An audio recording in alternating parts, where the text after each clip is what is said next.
Rand Paul leans into the microphone, his voice calm but cutting, and drops a $46 billion bombshell that nobody saw coming. The words slice through the air like a blade hanging in the hushed chamber where every eye widens, every camera zooms closer, and every heartbeat seems to stop at once. Senators shift in their seats, aides glance nervously at their phones, and the press gallery stirs with the sudden electricity of a story too explosive to ignore. This wasn't just another budget squabble or partisan jab. This was an accusation that struck at the very foundation of trust in government, a charge of waste, arrogance, and betrayal, spoken not in whispers but broadcast live to the nation. For the ordinary American watching, the sum was unfathomable, almost surreal. $46 billion, money that could have built schools, strengthened communities, lifted families. Instead, it was being funneled into the shadows, hidden beneath layers of bureaucratic doublespeak. And there, in that cavernous hall of polished wood and marble, Rand Paul refused to let the silence swallow the truth. He had just lit a fire one could extinguish. What he revealed next made the entire chamber freeze in disbelief. To understand the weight of that number, you have to understand the machine it came from. The Department of Homeland Security was born in the shadow of crisis, charged with the solemn duty of keeping America safe. It commands armies of contractors, intelligence networks, and sprawling agencies that touch nearly every corner of American life, from airports to border checkpoints to cyber defense.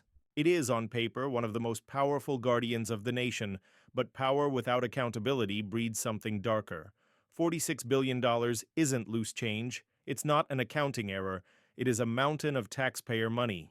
The sweat of workers, the sacrifices of immigrants chasing the American dream, the withheld paychecks of families already stretched thin. And instead of strengthening safety, Rand Paul charged, that money was being swallowed by inefficiency, padded contracts, and the arrogance of an institution that had grown too big to question. The chamber bristled because this wasn't just a statistic. This was a confrontation between one senator and an empire of bureaucracy. One man willing to say what others were too timid to whisper, that corruption had metastasized in plain sight, hidden under the language of security. And as Paul's words echoed across the room, the question sharpened like a blade. Would anyone dare to stop him, or would the truth finally break through the walls of silence? And yet, this was only the beginning of his takedown. For years, the leadership of the Department of Homeland Security cultivated an image of unshakable authority. They spoke in tones of solemn duty, cloaked themselves in the language of patriotism, and warned that questioning them was tantamount to questioning America's safety itself. Behind the podiums, they projected certainty. Behind the scenes, they wielded budgets so massive they dwarfed the economies of small nations. Yet beneath the surface, the cracks were impossible to ignore. Billions of dollars earmarked for security vanished into contracts that ballooned in cost but delivered little of value. Surveillance programs promised to keep Americans safe but instead spied on them, eroding the very freedoms they claimed to defend. Border initiatives consumed staggering sums, yet left communities struggling, their promises as hollow as the ribbon cuttings staged for cameras. Each year, DHS would come back asking for more, offering fear in exchange for blank checks. And through it all, the arrogance was palpable. When pressed on waste, officials dismissed it as necessary. When challenged on transparency, they buried answers in red tape. Their mantra was always the same. Trust us, we're protecting you. But protecting whom? Protecting what? If America's strength comes from the people, then siphoning away their resources in secret was no protection at all. It was betrayal disguised as duty. For years, nobody dared to challenge them. Their power seemed untouchable, their narrative unshakable. Until, at last, one senator refused to play along, and when Rand Paul stepped forward, he didn't just question the numbers. He threatened to expose the empire that had been hiding in plain sight. Rand Paul never came to Washington to be comfortable. He arrived as an outsider, a physician by training, a man who had spent years looking patients in the eye and explaining the truth, no matter how hard it was to hear. That instinct carried into the Senate chamber, where he quickly built a reputation as a watchdog of taxpayer dollars and a relentless questioner of bureaucrats who thought they were untouchable. Time and again, Paul refused to be silenced. He pushed back against bloated spending bills that others waved through without reading. He challenged unelected officials who hid behind jargon and titles. When federal agencies stonewalled, he pressed harder. And when political leaders from both parties told him to let things go, he leaned in even more. For Paul, accountability wasn't optional. It was the bare minimum America's citizens deserved. His clashes were never just about numbers. They were about principle. Whether it was foreign wars funded with blank checks or domestic programs riddled with inefficiency, Paul returned to the same core belief. Government exists to serve the people, not itself. And if that made him unpopular in the corridors of power, it only fueled his determination. While others looked away, Paul leaned in. He asked the uncomfortable questions. He forced hearings into the open. He insisted that democracy means nothing if those in charge can spend without scrutiny. That persistence carved his identity, not a politician chasing applause, but a truth-teller willing to stand alone if it meant standing for the people.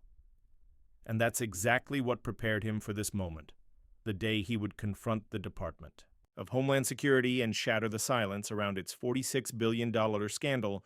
The moment Rand Paul laid the figure bare, the DHS officials shifted uncomfortably in their seats. Papers shuffled, rehearsed talking points stumbled from their lips, each word more evasive than the last. They spoke of complex processes and multi-layered oversight, yet none could answer the simplest question: where did the money go? Paul leaned forward, his voice cutting through their jargon like a scalpel. $46 billion isn't paperwork. It isn't procedure. It's theft from the American people, he said, eyes fixed on the officials who squirmed under. The weight of his challenge. They tried to shift blame, pointing to contractors, sub-agencies, even to the fog of national security. But every excuse sounded weaker than the one before. The room grew hotter, tighter, as the senator pressed harder, refusing to let them slip into the shadows of bureaucracy. Cameras captured every stammer, every glance downward, every bead of sweat. What once looked like authority now appeared fragile, hollow, exposed, and as the officials' defenses crumbled, Rand Paul's persistence only sharpened. He was no longer simply asking questions. He was dismantling the shield they had hidden behind for years. But then came the strike that left the entire chamber gasping.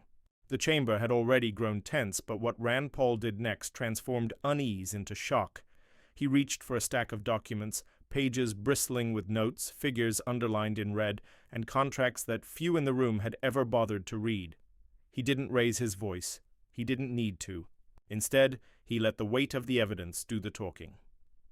Right here, he began, pausing as the cameras zoomed in, is a contract that cost taxpayers $500 million, promised to secure our borders, promised to deliver results. And yet, nothing was built, nothing was delivered, just more requests for more money. He let the words linger, eyes locking on the DHS officials, as the silence pressed against them like a vice. Another paper slid across the desk. Here's another. Billions allocated for cyber defense programs that failed to launch.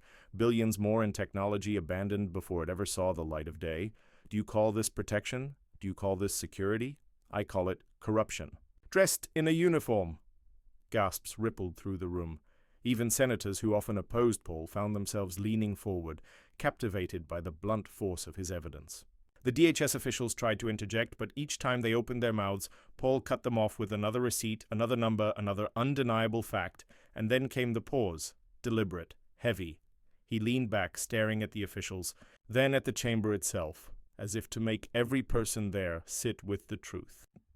$46 billion, he said slowly, letting each syllable echo, taken from the American people. Taken from families who worked for every dollar. And for what? To line pockets? To protect incompetence? This isn't national security.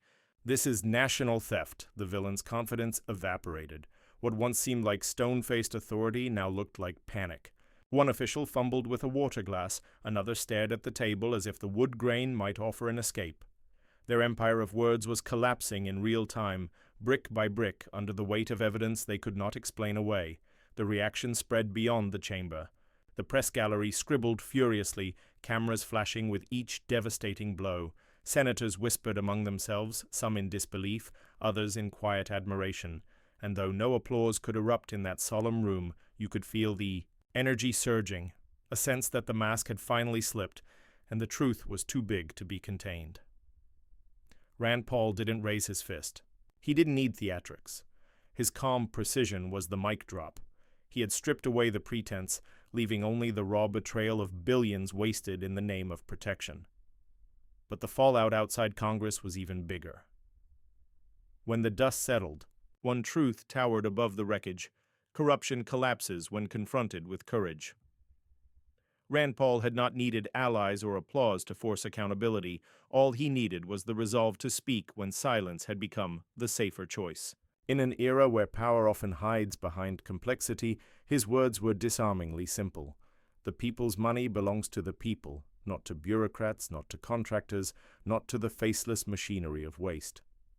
That moment became more than a clash in a committee room. It became a reminder of what democracy is meant to look like: leaders unafraid to challenge arrogance, truth spoken to power no matter the consequences. For progressives, immigrants, and everyday Americans who have seen their contributions dismissed or ignored, the message rang clear. One voice can make a difference. One act of defiance can shake an empire. Rand Paul may not have dismantled DHS with a single hearing, but he cracked the facade of invulnerability. He showed that even the mightiest institution can be forced to answer when the truth is held up to its face. And the question lingered: if one voice could ignite such a moment, what could millions do together? Rand Paul shocked Congress, not with theatrics, but with the undeniable force of truth. His confrontation was more than a headline. It was a crack in the armor of a system that had grown too comfortable, too arrogant, too convinced that no one would ever call it out. In that moment, before the cameras and the country, he reminded America that silence is not strength, and that accountability is the lifeblood of democracy. Moments like these remind us that democracy only works when leaders speak up, when someone dares to cut through the noise and say what others are too afraid to admit. They remind us that the fight for justice, dignity, and fairness is never over. It is renewed each time one person stands against corruption and refuses to back down. But this story doesn't end in that chamber. It continues with you. If you believe in holding power accountable, if you believe in protecting the future that working families and immigrants have built with their own hands, then add your voice. Subscribe, share, and join the movement that says enough is enough, because 46 billion isn't just a number. It's your future.